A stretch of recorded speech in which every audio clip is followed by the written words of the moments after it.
apa sih kemarin kan abang jadi ketua itu kayak mana itu sistem pemilihan misalnya pengurusnya gitu? Emang dari voting kah gitu? Abang memang mengajukan diri abang mau jadi mengambil alih menjadi ketua pengurus gitu? Jadi pada waktu itu tahun 2017 2016 lah. 16. Voting memang. Voting ya. Voting. Nah, tapi saya bilang sama pembina, "Bang, jangan aku ketua, Bang. Karena aku masih terlalu muda ya. Bayangkanlah masih tingkat 1 awak kuliah udah langsung jadi ketua MK." Enggak. Kan SMA abang di situ ya? 2016 enggak. 2015 aku tamat SMA.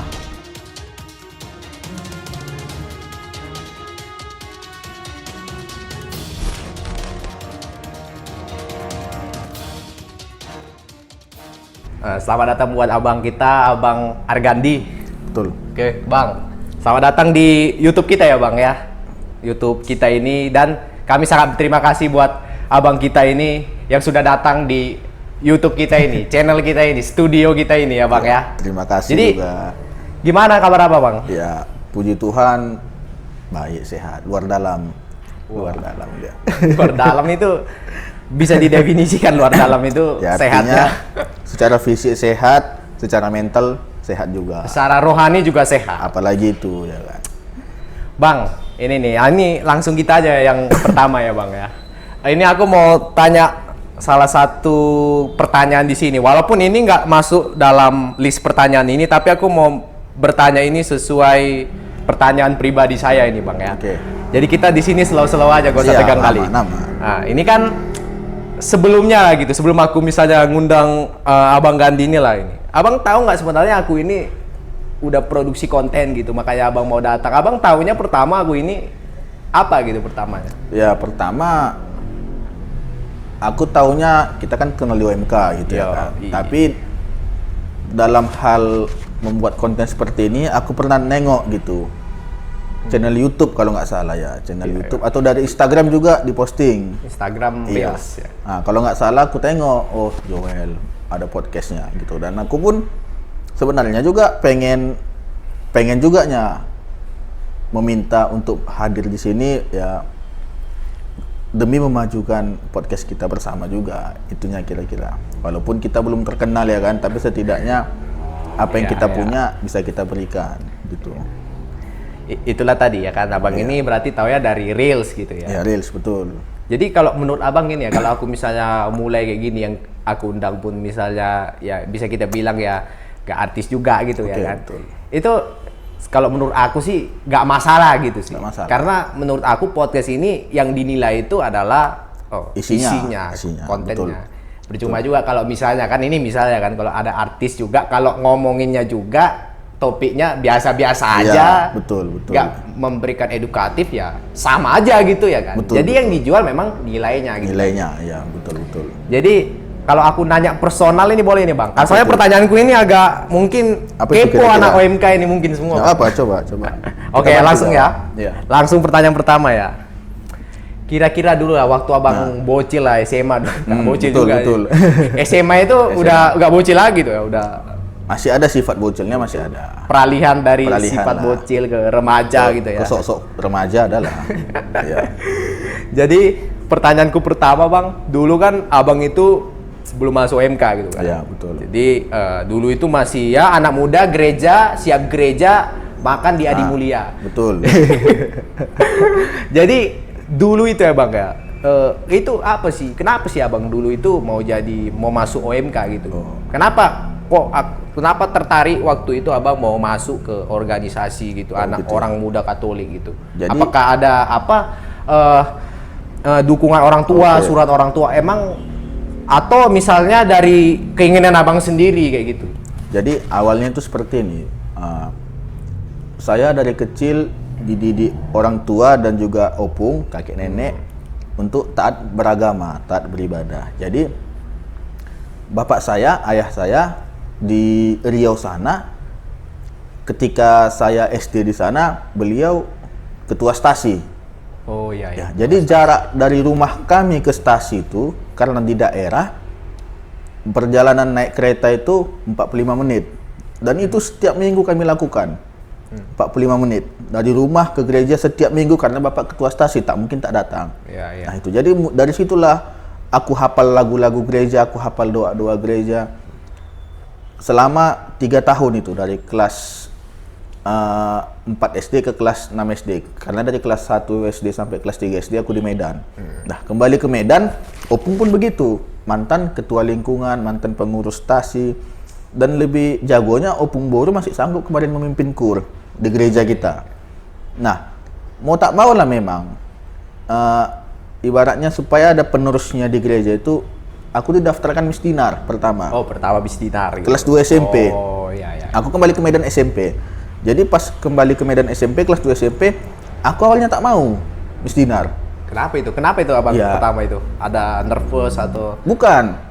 Hari Minggu itu kan hari libur. Iya, iya, iya. Janganlah direbut kebahagiaan Iya, iya, itu. iya, iya. Nah, itulah prinsipnya kemarin waktu itu. Cuman ya kita kan masih taat sama orang yang lebih tua. Iya, iyalah. Ya, aku ikuti walaupun dengan agak berat hati waktu itu. Tahun 2010. Jadi masuk Misdinar, dan setelah masuk Misdinar sudah mulai bertugas, sudah mulai mengerti kayak mana situasi di Misdinar, kayak mana kondisi di Misdinar kan. Dan juga pada waktu itu mulai bersahabat dengan teman-teman yang lain. Dan ketika Misdinar itu tak enak rasanya kalau tak bertugas setiap minggu. Nah itu dari tahun 2010 sampai tahun 2015 saya Misdinar. Lama juga ya, 5 tahun. 5 tahun. Ya. Nah, dan ketika mau habis saya masa Misdinar itu gitu kan. Karena kesana saya dipanggil bertugas waktu itu Oikumene di Teladan. Iya, iya. Misdinar dari Hayamuruk, saya bawa salib. Kakak saya ikut itu. Dia ikut kan. Nah, baru 100 tahun Kapusin masuk ke Sumatera itu di Ainanopan? bukan. Oh, bukan ya. Di apa namanya di ini yang perumahan tentara itu, TNI itu yang di daerah pesana arah ke Kampung Lalang. Oh iya, tahu, Nah, tahu, sebelah tahu, tahu. Kodam ya. Kodam ya. Di Kodam ya. Kodam yang sebelah kanan, di aulanya itu saya juga bertugas. Kemudian Paskah Oikumene Pardede Hall. Ya, Saya Pasca bertugas. Ikomene. Itu tahun berapa itu? Paskahnya itu sekitar tahun 2012. 12. 2012 kalau nggak salah, Paskah Oikumene. Saya bertugas juga. Jadi kan sudah biasa gitu bertugas melayani pastor, melayani umat. Nggak canggung gitu. Jadi enak, sudah mendarah daging gitu. Jadi ketika habis masa saya 2015, sudah kuliah pada waktu itu kan. Jadi puncaknya saya bertugas Misdinar itu pesta 100 tahun Hayamuruk gereja kita. Nah, itu November tahun 2015, lupa saya tanggal berapa itu. Pokoknya puncaknya 1 abad pas gereja kita berdiri. Dipestakanlah di Pardede Hall itu tahun 2015. Nah, jadi disitulah terakhir sekali saya bertugas dan saya berpikir kemana saya setelah Misdinar?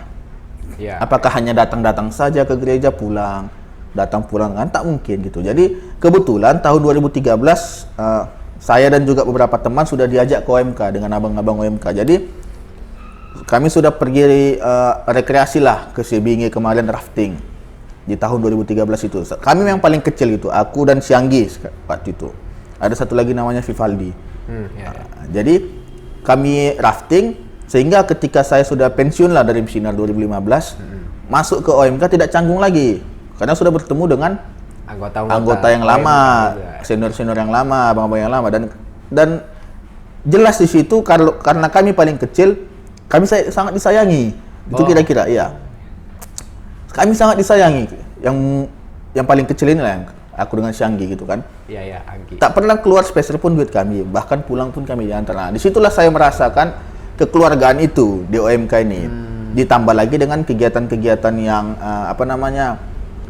yang bisa mengompakkan lah dengan pastor, dengan suster, dengan pengurus gereja yang lain. Ya, ya. Nah, jadi itulah yang membuat saya sampai sekarang apa yang saya rasakan dulu ketika pertama kali masuk OMK ingin saya bagikan ke teman-teman gitu. Makanya saya maunya OMK sekarang itu seperti itu gitu, tetap kompak. Jadi apapun yang kita lakukan itu kan demi kebaikan bersama. Nah, gitulah ceritanya kenapa saya masih bertahan di OMK gitu. Jadi kemarin itu berarti kan sekarang itu ketua OMK ini siapa sekarang yang kita ini? Jadi kan gini, tahun 2000 sebenarnya gini, yang jelas kita ada paroki. Iya, kan? iya. Paroki kita satu, ada stasi-stasinya. Iya. Jadi kan paroki Hayamuru stasinya ada 5. Tapi kita Hayamuru namanya bukan stasi, gereja paroki. Paroki. Iya, jadi saya itu pengurus ketika saya masih Mistinar, saya sudah pengurus di tahun 2013, yaitu seksi kerohanian, seksi liturgi. Seksi liturgi. Nah, karena mereka semua tak tahu liturgi katanya. Kau yang tahu kayak mana liturgi di gereja, aku berdoa pun tak tahu kata mereka. Berarti abang yang ngajarin berarti? Iya. Jadi ketika ada mau bertugas liturgi, saya yang mempersiapkan semuanya, saya nunjukkan ini bacaan ini. Itu masih Mistinar gitu, 2013. Masih Mistinar, belum Mistinar. OMK? Tapi sudah OMK. Tapi belum ibaratnya belum sah menjadi OMK. Oh. Masih belum mengambil pengurus kayak misalnya belum jadi pengurus OMK lah gitu belum, ya. tapi Anggota sudah. Aja gitu tapi ya? sudah Iya, ditugaskan seperti itu gitu. Baru kemudian 2015 pun saya pengurus lagi. Kemarin kalau nggak salah 16 atau 15 ya? 16 kalau nggak salah, 16 sebagai wakil ketua. Wakil ketua. Jadi hanya selama setahun saya wakil ketua. Ketuanya mengundurkan diri. 2017 saya masuk ketua di gereja paroki. Ini masih gereja paroki, hanya Hayamuru. Ya? Hayamuru aja gitu. Hanya Hayamuru. Berarti nggak megang stasi berarti? Enggak, hanya Hayamuru 2017 sampai 2022. Selama 5 tahun. 5 tahun. Nah, jadi karena ya permintaan juga sih, janganlah kami terus supaya ada regenerasi itu kira-kira. Jadi saya bukan meninggalkan istilahnya, memang sudah cukuplah di gereja paroki. Sekarang separoki dia ikut mengurus dengan stasi-stasi yang lain gitu. Jadi kepengurusan yang di paroki ini separoki kan 2023 sampai 2025, 2 tahun aja. Jadi kemarin abang itu memang karena masa jabatannya udah habis gitu ya? Iya. Makanya keluar gitu. Sekarang masuklah Abang Anggi kan? Iya, masuk Abang Anggi. Berarti Abang masih ketua tapi di stasi. Aku di separoki. Megangnya stasi gitu kan? Megang stasi gitu. Emang apa perbedaannya gitu kalau misalnya ngurus di paroki sama di stasi gitu? Ibaratnya lebih gini. berat mana gitu mungkin? Kan? Ya, yang jelas lebih berat kita mengurus paroki lah. Jadi kan iya. ibaratnya paroki kan gubernur. Iya. Gubernur kan punya kabupaten kota masing-masing, punya bupati-bupati. Tapi kan stasi banyak. Ya stasi lah bupatinya. Parokinya gubernur. Nah, seperti itu dia kira-kira. Tapi kan stasi kan lebih banyak kan? Stasi sana, sini, Iya, sini. itulah justru lebih repot mengurus Paroki kan satu doang. Justru lebih repot paroki ya? Justru lebih repot paroki, Kenapa karena harus itu? mengayomi stasi-stasi ini. Jadi kalau dia gereja paroki kan tadi hanya Hayamuru. Ya. Hanya Hayamuru. Kalau dia separoki, ikut Sunggal, ikut Dr. Mansur, ikut Seagul, ikut Rumah Doa, Karya Kasih. Jadi selama Abang jadi ketua yang memegang stasi ya? Ya. Itu ada nggak kayak program-program apa gitu kan? Abang kan sekarang megang stasi gitu kan? Entah ada acara di sana gitu, Abang ikut gitu ya? Ya pasti, contohnya aja besok ini ya, tanggal besok. 12, pelantikan stasi Sunggal, ketua MK yang baru gitu. Nah, jadi kan kita sebagai ketua paroki kan harus datang ke mereka ya, paling tidak memberikan kata selamat lah kepada mereka. Itulah salah satu contohnya. Nah, jadi memang sebenarnya tidak tidak terlalu dikakukan lah apa kegiatan di stasi itu, tapi tetap berkoordinasi dengan kita pengurus paroki ini gitu. Oh, berarti misalnya kan di stasi sama paroki itu yang dikoordinasikan apanya gitu? Ibaratnya pertemuan bersama. Misalnya kita akan mengadakan pertemuan Sermon gitu ya? Bukan, kita akan mengadakan kayak kemarin Valentine Days. Ya, Valentine Days. Itu hampir 100 orang separoki. Paroki itu Ya, bayangkan aja separoki dari semua stasi hampir 100 orang. Nah, itu kan kita mengkoordinir kegiatan seperti itu. Baru kalau ada kegiatan dari vikariat lagi. Di atas kita paroki masih ada vikariat. Vikariat ini gabungan beberapa paroki. Ada satu ketuanya. Yang sekarang orang Simalingkar B ketuanya. Ya. Nah, jadi ada 10 paroki kita di vikariat ini sampai Banda Aceh. Sampai Banda Aceh. Ya, paroki Banda Aceh. Jauh juga ya, Bang. Ya, 10 paroki. Jadi itulah kita. Jadi di atas paroki masih ada vikariat gitu. Jadi ibaratnya saya masih belum tuntas nih. Jadi pengurus. Ini masih paroki ya kan? Oke, jadi kalau misalnya nanti jabatan udah habis di stasi, mau megang mana nih Bang? Stasi udah habis. Ya. Paroki Vikariat lah.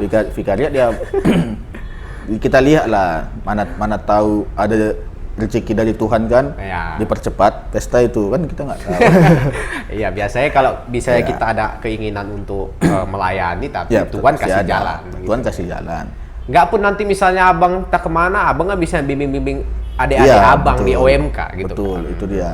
Ngasih misalnya ini kan ketua baru kan, Iya. jadi bisa lah abang Tetap. share misalnya, oh kalau ketika kemarin di misalnya kan dekat-dekat ini pasca lah misalnya, Iya, bagaimana pengalaman abang mengurus Iya, waktu betul. pasca tahun lalu, itu Betul. bisa abang. Ya, harus ngasih. seperti itu memang. Karena begini, karena kan kita nggak selamanya OMK. Ya, memang ya. Mau masih muda pun dia umur 20 tahun, tapi kalau sudah menikah kan tidak OMK lagi. Kalau udah menikah nggak OMK lagi. Nggak OMK lagi walaupun dia umur 20 tahun. Tapi kalau dia umur 30 tahun belum OMK, belum menikah masih OMK. Jadi maksimalnya umur 35 tahun. Itu kenapa kalau misalnya kita udah nikah itu nggak boleh OMK? Itu peraturan dari sananya atau Iya. memang? Itu peraturannya dari KWI-nya langsung. Oh Komisi, iya. Bukan peraturan bagian OMK berarti. pemudaan KWI-nya. Itulah yang disebut OMK ya, umur sekian sampai umur sekian dan belum pernah menikah ya. Ya. Nah, itu dia. Kalau udah nikah berkali-kali Nggak ya. bisa. Tidak dianggap dia. Karena itu di gereja juga menentang itu Iya, kan. betul. Jadi berarti abang sudah merangkap jadi paroki, sekarang megang stasi gitu kan.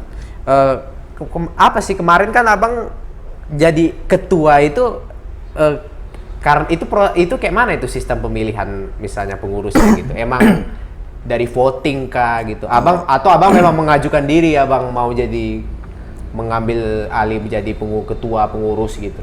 Jadi pada waktu itu tahun 2016 2016 lah. 16. Voting memang. Voting ya. Voting. Nah, tapi saya bilang sama pembina, "Bang, jangan aku ketua, Bang. Karena aku masih terlalu muda ya. Bayangkanlah masih tingkat 1 kuliah udah langsung jadi ketua MK." Bukan SMA abang di situ ya? 2016 enggak, 2015 aku tamat SMA. Oh ya pas. Oh ya udah kuliah ya. Iya, jadi kan janganlah Bang. Jadi akulah wakil ketua selama setahun dan 2017 ketuanya mengundurkan diri gitu, pulang ke kampungnya. Orang Sibolga. Nah, jadi voting lah memang aku kemarin sama Riyandi ya terpilih aku sebagai ketua gitu. Oke. Nah, jadi memang sebenarnya yang dilihat dari pembina itu bukan dia ganteng atau apanya, tidak, bukan dia orang kaya atau apa ya, tidak, tapi ya memang ketulusan hati melayani itu, karena kan kita tidak dibayar, kita tidak Ya, digaji. ya, memang. Bagaimana ketulusan hati itu. Nah, dan siap dipimpin. Aku bukan berarti kemarin menjadi ketua bisa memimpin, tidak. Ya. Aku nol. Bahkan untuk perkenalan diri saja berdiri lutut duluan goyang. Serius. Iya. Tahun 2016 lah. Karena tuh. belum ada pengalaman jadi Nggak ada, pemimpin nggak kan. pernah. Ini pun tiba-tiba Tiba-tiba ditunjuk. Ya mungkin karena itulah Jalan Tuhan. mana tahu ada indera keenam pembina kita, mereka melihat gitu bahwasanya oh ini anak bisa mampu. Tapi pada waktu itu aku memang betul-betul nol. Bahkan untuk memperkenalkan diri saja aku grogi gitu. Ya bayangkan saja. Tapi setelah dari 5 tahun ku jalani dari 2017 ke 2022 banyak yang ku dapat. Ya banyak belajar ya. Contohnya yang pertama, banyak program dari Komisi Kepemudaan, Bible Camp, LKTD, LKTM, LKTA, LKK. Bahkan aku digembleng ini loh. 5 hari 4 malam, semi militer. Bayangkanlah, tapi Katolik semua. Dan ini program rahasia dari Kerawang kemarin. Aku salah satu orangnya. Situlah aku digembleng di situ dan tidak bayar apa-apa. Tapi hasil yang ku dapatkan itu yang memang betul-betul bisa ku terapkan kepada teman-temanku gitu. Pada waktu itu. Itu bayar nggak itu ikut gitu? Enggak ya? Nggak dibayar. Program Bahkan siapa jadi ya? program komisi. Jadi di Kuskupan Agung Medan ada namanya Komisi Kepemudaan yang membawahi Ya, Komisi Kepemudaan tahu-tahu membidangi OMK semua. Oh. Mereka ada membuat Bible Camp itu, Bible Camp. Jadi Kuskupan Agung Medan berkumpul di kegiatan itu. Membuat LKK, latihan kepemimpinan Kristiani, membuat LKTD, latihan kepemimpinan tingkat dasar sampai tingkat atas. Nah, jadi saya di situ pada waktu itu ya berdinamika lah dengan teman-teman yang lain. Memang pelongo memang awalnya kan, cuman lama kelamaan ini kok nggak pas. Nah, mulailah berani bersuara. Ini kok nggak pas. Oh ini kurang ini sedikit. Nah, mulailah berani bersuara. Seperti itu dia prosesnya. Jadi memang lumayan panjang sampai saya ya bisa percaya diri seperti ini gitu. Lumayan panjang dan banyak juga pelajaran abang ambil di Banyak situ ya? pelajaran. Oh, jadi berarti abang tuntas lah dari apa itu tadi latihan dari tingkat bawah sampai kepimpinan tingkat atas gitu abang tuntas semua bang. Kalau dibilang tuntas sebenarnya nggak ada yang tuntas. Ya, jadi di organisasi itu bukan ada yang jago, bukan ada yang hebat. Semua harus belajar gitu. Mau sepandai apapun dia, selama apapun dia menjabat di organisasi itu, tetap dia belum dikatakan tuntas. Tuntas itu kan hanya selembar kertasnya aja. Nah, kita kan nggak tahu bahwasanya pola pikir kita dan pola pikir orang lain kan berbeda. Iya. Nah, itu maksudnya. Di situ kita belum bisa dikatakan tuntas. Itu hanya selembar kertas saja. Seperti itu gitu. Itu kalau program itu itu memang programnya ada pada waktu itu aja gitu ya. Kalau sekarang itu ada nggak kepemimpinan kayak itu? Kemarin memang tertunda karena COVID. COVID ya. Nah, jadi untuk sekarang dia ada juga. Jadi dia per vikariat dibagi, vikariat 1, vikariat 2 dan KBMK. KMK ada gitu dia. Dan itu memang programnya Komcap gitu. Dan itu dibiayai paroki. Nah, jadi tak ada yang salah di situ. Malah kita seharusnya mempersiapkan diri untuk itu. Siapa yang berangkat ke sana pasti dia beruntung ya kan? Karena di situ dia dilatih mental, dilatih tempat, dilatih cara lobby, negosiasi, transaksi. Dilatih seperti itu. Itu program itu dibuat gitu, misalnya kan, itu dengan pada awalnya dengan tujuan apa itu sebenarnya? Atau mungkin ada kebutuhan gereja gitu atau? Karena begini ya. Keuskupan. OMK ini kan dipersiapkan untuk generasi selanjutnya membawa gereja. Iya. Karena begini, gereja itu kan bukan punya pastor paroki, punya umat. Punya kita bersama. Pastor paroki kan pindah-pindahnya. Iya. Nah, tapi kalau umat menetap di situ, dia punya gereja itu gitu. Ya. Nah, itu gitu dia konsepnya sepengetahuanku lah. Jadi OMK itu dipersiapkan untuk itu supaya nanti ketika DPS kita atau DPP kita sudah memberikan kepercayaan kepada kita, kalian yang muda-muda maju, kita harus siap. Nah, itunya tujuannya. Kemudian yang kedua ya sebagai ajang mempercayai diri, sekali Katolik tetap Katolik juga. Nah, karena kan banyak juga yang dari kita nanti takutnya jajan ke tempat lain gitu, karena nggak bisa dipungkiri juga. Itu udah kayak setara latihan krisma ya. Iya kan? Nggak bisa dipungkiri. Penguatan iman. Iya, teman OMK ada seperti itu. OMK kita pindah dia ke Protestan, tapi ya namanya juga pilihan hidup, kita tidak bisa memaksakan. Tapi gereja mempersiapkan untuk itu. Itunya sebenarnya tujuannya. Berarti diliterasi lah gitu kan, lebih dalam tentang Alkitab gitu ya. Betul. Jadi kan saya kan a part of orang muda kan, Katolik kan gitu. Jadi kan kemarin itu kita pernah bareng tugas gitu kan, yang semua itu banyak kali anak OMK yang saya jumpai, banyak sekali itu semua kan. Jadi ini abang deskripsikan singkat aja lah gitu, atau mungkin bisa abang jelaskan lagi lebih banyak gitu kalau misalnya ada pengembangan pikiran dari abang. Ini sebenarnya kalau dari aku lihat ya gitu, sebenarnya tugas OMK itu intinya apa gitu jadinya? Apakah jadi begini dia untuk melaksanakan atau membantu DPS, DPP gitu? OMK kan berbeda dengan misdinar. Ya. Kalau dia misdinar, dia hanya bertugas di altar. Sementara OMK tidak. Dia di luar. Jadi OMK itu dari yang sebelumnya di altar menjadi di pasar. Apa? Misdinar kan di altar. OMK di pasar. Iya. Arti kata pasar ini di luar gereja. Jadi misdinar itu internal, OMK eksternal. Eksternal gitu. Jadi ibaratnya gini, di misdinar kita diajari cara melayani pastor, melayani imam. Di OMK kita tidak diajari cara bagaimana melayani masyarakat, bagaimana melayani umat gitu. Makanya kenapa seperti itu?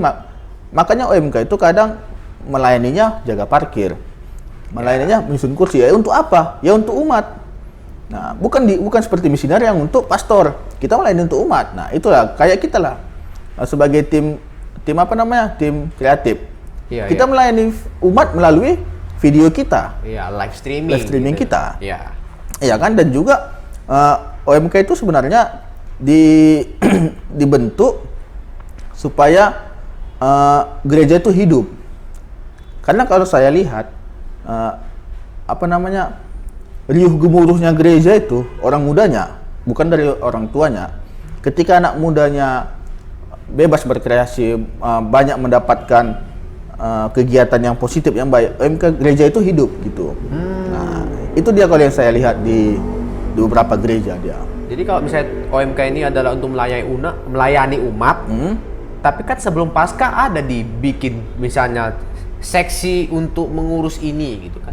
Artinya kan seksi-seksinya ada sudah diatur dan itu orang tua kan biasanya betul. kan. Orang-orang tua kita kan. Betul. Tapi bagaimana kita bisa nantinya menjadi seperti orang tua kita kalau tidak kita mulai dari kita ber-OMK? Kan begitu dia. Apakah orang tua dulu pun langsung tiba-tiba bisa melayani? Kan tidak. Pasti masa mudanya mereka pasti belajar. Ada prosesnya juga. Ada prosesnya juga. Jadi iya betul juga kalau aku bilang begini kan, misalnya kan di dalam suatu perayaan yang akan datang gitu misalnya kan. Paling dekat aja misalnya Paskah Tanata gitu kan. Iya. Setiap seksi ini kan pasti dia kayak punya kendala gitu misalnya kan. Untuk misalnya seksi misalnya kemarin itu seksi dekorasi gitu kan. Dari ketua seksinya langsung dari koordinasinya itulah orang tua kita bukan OMK kan. Betul. Itu ya kan ada kekurangan misalnya, oh ini idenya yang bagus di mata umat gimana gitu. OMK ini yang datang begitu kan. Ya betul, karena memang kan ide dari mereka kita yang mengeksekusi dan kita tambahi kreasi kita seperti itu kan. Tak mungkin lagi orang-orang tua itu yang habis tenaganya untuk mengeksekusi itu, ya kita lah yang muda-muda nih. Nanti pun seperti itu. Kita yang memberikan ide, anak-anak kita yang memberikan tenaganya. Jadi dia ada regenerasinya. Berarti dalam garis bawah OMK ini sebenarnya melayani umat.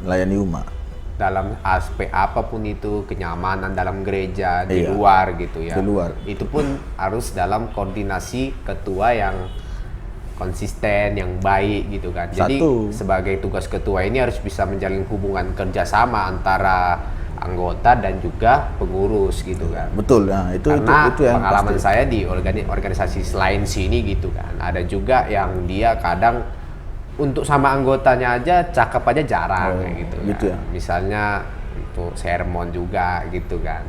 Itulah memang kendala di OMK ini seperti itu. Kita ini kan tidak digaji, tidak diapa-apain. Jadi kadang ada juga yang teman-teman itu sesuka hatinya, kadang datang, kadang tidak. Nah itu juga yang kadang membuat kita jengkel, tapi biar bagaimanapun kita tidak bisa memaksakan seseorang, ya kan. Jadi melalui kegiatan-kegiatan lah kita pancing dia, kita mengakrabkan diri dengan dia, sehingga terjalinlah komunikasi yang baik. Dia mau apa, kita mau apa, bisa kita jumpakan.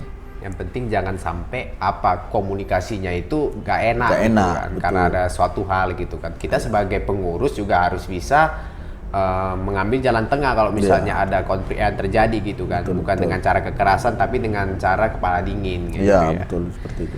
Ini kan kita lihat kan kemarin Valentine banyak kali anak muda semua itu stasi semua ya itu ya. Stasi itu yang di mana ini, yang di Valentine kemarin itu. Yang kemarin kita yang rame itu. Di Hayamuruk. Gabungan sih itu. Bukan hanya dari gereja kita, dari umat lain juga, ibaratnya mereka yang perantau dari luar daerah tapi Katolik kebetulan bergereja di tempat kita. Nyampur gitu Nyampur dia. Tapi diaspora lah istilahnya. Tapi ada juga dari stasi itu. Ada dari stasi ada. Itu informasinya sampai karena sosmed. Karena sosmed. Situ ya berarti ya. Karena sosmed, baru ada WA grup kan kita teruskan. Ya. Ada Instagram kita. Ya. Itu juga menjalin keakraban juga gitu menjalin dia. Jadi kan setidaknya kalaupun tak tahu nama, kan bisa melirik-lirik gitu. Oh ini. Gitu. Jadi ada hasrat untuk mau menjumpai. Berarti abang udah jadi, ini pun abang jadi ketua lagi, mengurus lagi kan? Iya. Jadi kira-kira lah, gak usah dulu yang untuk setahun ini. 5 tahun pas waktu abang kemarin jadi ketua di paroki itu suka dukanya apa? Wah. Pasti ini tahu kan, pasti kan ada OMK pasti klik video ini soalnya. Yang paling dukanya itu, ya yang pertama itu memang anggota yang tidak konsisten, tidak militan dia. Artinya mau suka-suka hatinya datang dan tidak datang. Baru yang paling pernah sekali yang membuat saya tersadar gitu, kami buat pengumuman di grup ada sekitar 50 orang untuk berkumpul nih malam minggu, satu pun tak ada yang datang, hanya saya dan sekretaris yang datang. Nah itu yang membuat saya kemarin tuh sangat sedih, karena kita gereja bukan gereja kecil. Kita salah satu ikon gereja di Kota Medan dengan katedral. Oh ya, katedral. Jadi itu harus kita banggakan di situ. Tapi apakah dalamnya seperti itu? Ternyata tidak. Nah, disitulah saya mulai dengan pembina juga menjaring teman-teman dari lingkungan, mantan-mantan misinar kami bawa masuk ke dalam, dan ketika bertugas kami umumkan di pengumuman siapa yang mau masuk OMK boleh menjumpai kami pengurus. Nah, itulah paling dukanya pada waktu itu. Dan memang bagaimana dibilangnya, belum terlalu nampak hasil kerja OMK memang, sehingga banyak yang belum percaya dengan OMK. Karena sebelum saya jadi ketua, OMK itu paling banyak orang luar. Jadi kayak dia Katolik, kuliah di satu universitas, berkumpul Katoliknya, kebetulan kos-kosannya dekat dengan gereja, masuk OMK di situ. KMK gitu berarti ya? Iya, dulu kan belum ada KMK. Oh ya, belum memang. Nah, jadi kayak perkumpulan Katolik di kampus gabung ke gereja kita, masuk OMK. Itu pun dia Katoliknya dari luar gitu, karena dia kuliahnya di Medan Iya. gitu. Oh. Jadi ya pasti mereka beda lah dengan kita yang asli umat di sini. Ya. Untuk memberikan hatinya. Artinya bisa saja tiba-tiba mereka nantinya meninggalkan OMK. Tapi kalau kita tinggalkan OMK, kita mau kemana lagi? Pasti bergereja di situ gitu. Tapi saya bukan mempermasalahkan itu dengan teman-teman, bukan mempermasalahkan dia dari luar daerah atau tidak dari dalam daerah, tapi militansi kita yang kurang sebenarnya di situ. Jadi Bang, ini ada pertanyaan, tadi kan udah terjawab lah berarti kan suka dukanya. Emang cuma itu aja suka dukanya? Ada yang Itu lain dukanya gitu? lah. Kalau sukanya itu apa yang? Sukanya kalau saya pribadi memang saya dikenal banyak umat, dikenal banyak pengurus gereja kan. Jadi ketika mau melakukan suatu kegiatan, mau melakukan apapun itu, umat percaya gitu. Oh, mereka mau begini, kita dukung gitu. Satu, yang kedua kan, bisanya kita buat OMK ini sebagai Bini, kita kenal dengan orang ini misalnya, dia seorang direktur atau apa, dia punya perusahaan. Nah, dengan kedekatan kita melalui OMK dengan dia, bisa saja kita mendapat rezeki, bisa bekerja di perusahaannya. Ya. Nah, itu yang sekarang mau saya ciptakan. Koneksi, relasi, jaringan. Iya, penting Jaringan. juga Nah, sih itu sebenarnya. harus kita ciptakan, karena kan semua di gereja kan tidak memandang suku bangsa Iya. dan yang lain-lain. Tidak Ya. memandang kulit. Tidak memandang kulit, iya kan? Nah, relasi dan koneksi itu yang harus kita maksimalkan gitu. Kita jaga ya. Itu yang harus kita jaga sampai sekarang, dan puji Tuhan masih terjaga lah. Ya amin. Jadi dipercaya kita. Ya. Jadi ini Bang kan anak muda lah, orang muda Katolik kan banyak sekali yang kerjanya hanya datang sama pacarnya di gereja, apalah gitu ya. Kira-kira apa sih alasan kuat Abang kenapa orang-orang muda seperti itu harus join OMK? Apa tuh? Ya, Kan kita nggak memaksa, tapi alasan kuatnya apa gitu mereka harus join gitu? Mungkin ada kebaikan yang dia bisa ambil dari sini. karena di mana-mana sebenarnya bukan organisasi yang butuh kita yang butuh organisasi. Iya. Nah, itu Oh harus iya, itu ya. kita harus Iya, sadari pertama itu dulu. Kenapa? Karena apapun ceritanya, kita ini makhluk sosial, tidak Iya. bisa lepas dari manusia manapun Manusia di dunia ini. manapun. Jadi kalau kita sudah menganggap OMK itu sebagai keluarga, kesusahan kita, kesenangan kita bagi, dan kita pun tidak stres sendiri. Misalnya kita lagi bersusah nih, ya kan, kita cerita dengan teman-teman OMK, siapa tahu dari mereka punya solusi. Punya solusi. Nah, ya, seperti itu contohnya. Kan tak selamanya pacar kita bisa memberikan solusi. Iya, iya. Nah, atau bahkan ada juga pacar yang memberikan beban. Nah, Kan kita nggak tahu. Nah, Nah, itu itu. makanya bukan dilarang pacaran di OMK, tapi ya militansinya lah yang harus kita buatkan bersama. lebih Nah, ke itulah kira-kira dia. komunikasi terjaga Iya. gitu ya. Nggak apa-apa, yang penting hubungan masih baik. Bisa baik. Ya. Kira-kira ini Bang, karena Abang juga mau pergi nih kan, jam apa mau pergi lagi ke lingkungan nih. Iya, ya. iya. Kira-kira nih untuk the last question nih Bang ya. Kira-kira apa nih pesan Abang untuk OMK di tahun ini atau mungkin tahun depan itu? Apa sih yang seharusnya OMK ini lakukan gitu pada tahun ini? Apa yang harus dikembangkan lebih lagi gitu? Apa yang harus mereka kerjakan lagi demi meningkatkan kepercayaan umat terhadap OMK? Kan tadi Abang bilang Jadi sebenarnya nggak muluk-muluknya. Jangan pernah menganggap OMK itu beban. Karena begini, aku dulu ketika sekolah, SMA, ketika kuliah, banyak tugas, banyak apa segala macam. Aku datang ke OMK bukan untuk menambah beban, tapi menghilangkan beban. Dengan cara apa?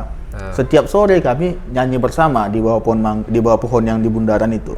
Bundaran mana tuh? Yang di depan aula. Oh, CC. Depan CC. Di situ selalu nyanyi-nyanyi, main gitar, beli minum seadanya, makan bersama. Itu saja sudah memberikan kebahagiaan tersendiri pada waktu itu. Pada waktu itu senangnya di situ gitu. Jadi ketika mau pulang minggu depan lagi ya gitu, seperti menjanjikan seperti itu. Datang lagi ya minggu depan ya. Gitu. Bernyanyi lagi. Lupa tadi kita nyanyikan lagu ini. Nah, seperti itu. Jadi jangan menganggap OMK sebagai beban. Tapi menganggap OMK itu sebagai tempat untuk bersukacita. Bersenang. Suka lagi. Nah, bersukacita kan, bersenang ria gitu ya kan. Karena kita semua kalau sudah masuk OMK kita anggap saudara semua. Nah, itu dulu yakinkan diri untuk melayani di gereja gitu. Karena terus terang aja pahala itu rezeki itu kita tak tahu kapan datangnya. Sudah diatur lah gitu ya. Sudah diatur. Tapi ketika kita tulus melakukannya, kita dapat apa yang kita inginkan. Sama seperti aku bilang tadi kan, awalnya aku tak tahu memperkenalkan diri, tapi sekarang tahu ya. Tahu. Mahir malah lagi. Itulah salah satu contoh yang aku dapat berkat itu, bukan duit. Takkan dapat duit kita di gereja. Bahkan kita memberi duit. Jangan Anda berharap lah gitu ya kan, pujian tidak ada. Betul, Yang penting melayani pujian umat itu salah aja. satu visi misi OMK. Ya, itu dia. Kan? Makanya militan kita harus kita kuatkan, kita yakini dulu hati kita. Wah, aku melayani di gereja tanpa muluk-muluk. Seperti itu dia. Oh, gitu ya. Kira-kira gimana nih pembahasan kita, Bang? Ya. Sudah cukup jelas lah ini ya. Cukup lah. Aman lah. Kira-kira ada satu nih, Bang. Apa itu? Kira-kira mau gitu kan, misalnya kan mungkin ada anak muda, orang muda Katolik kita yang mungkin mau dia speak up mungkin. Nah, gitu. Saya siap untuk mengasih ini kan alat-alat ini semua dan channel ini misalnya kan untuk mereka yang mau gitu kan. Betul. Kan karena misalnya gini kan, banyak orang yang misalnya kayak dia dalam organisasi atau misalnya dalam kuliah dia diam-diam. Tapi sebenarnya di dalam hatinya, dalam pikirannya itu dia itu bisa mendeskripsikan, bisa menerangkan. Dia sebenarnya kayak mana ya, interaktif orangnya gitu. Bisa dia mau membahas sesuatu gitu, tapi mungkin belum ada platform kan. Betul. Karena memang jujur aja berkembang di dunia multimedia atau sosmed ini memang agak susah gitu kan, karena banyak orang kan putus asa, ngapain sih saya ngomong-ngomong gini kalau tidak menghasilkan apapun gitu kan. Mungkin orang-orang itu butuh gitu. Di tempat ini saya bisa mungkin membantu kan, misalnya orang yang mau gitu kan, dan juga tanpa bayaran. Kira-kira program itu bagus nggak? Ya, jujur aja, saya setiap pertemuan dengan teman-teman OMK, saya selalu mengatakan yang saya katakan tadi gitu. Ibaratnya saya selalu mengatakan, memberikan nasihat OMK itu bagaimana. Nah, tapi saya sangat terbantu dengan channel ini. Artinya bisa saya share apa yang selama ini saya pikirkan, saya pendam dengan OMK, bisa saya share ke teman-teman tanpa harus mengulang-ulangi lagi dengan mereka. Ya, nanti akan kita kembangkan apapun caranya. Bisa jadi pastor kita panggil ya, atau suster. Bahkan pengurus gereja pun harus kita libatkan. Iya, betul. Nah, itu dia. Betul. Bagaimana tantangan gereja ke depannya itu apa? Supaya ini bisa jadi literasi kita bersama gitu kan. Renungan kita bersama Renungan gitu. kita. Soalnya kalau misalnya kita bicara di mana perkumpulan di mana gitu kan. Ya, palingan di situ doang. Sampai pulang dia nggak ingat lagi kan. Betul. Itu tujuannya. Inilah pentingnya sebuah channel atau kanal ini yang seperti yang kami juga buat di live streaming di tim gereja itu kan. Betul. Jadi pastor pun bisa belajar dari literasinya yang dia berikan minggu lalu gitu. Oh, dia kan bisa melihat ke depannya apa sih. Iya, Itulah pentingnya sosial media ini. Nah, bila digunakan oleh orang yang benar. Banyak juga orang nggak gunakan untuk yang benar kan. Yang ada yang merugikan Indonesia sendiri gitu ya. Betul. Oke, Bang, untuk waktunya Bang. Saya atas nama founder channel ini. Siap. Enggak sih, biasa aja sebenarnya. Saya mengucapkan banyak terima kasih dan rupanya ketua OMK mau datang. Iya, kenapa nggak mau lah. Karena saya agak ragu juga nih. Nggak ada perlu diragukan. Rekam pun masih pakai AP nih. Tak masalah itu. Kira-kira ke depan saya mau misalnya OMK yang lain. Siap. Pasti kita arahkan ke situ. ketua stasi itu nanti kita suruh di sini. Oke bang, makasih ya bang. Terima kasih ya. Oke bang, makasih ya.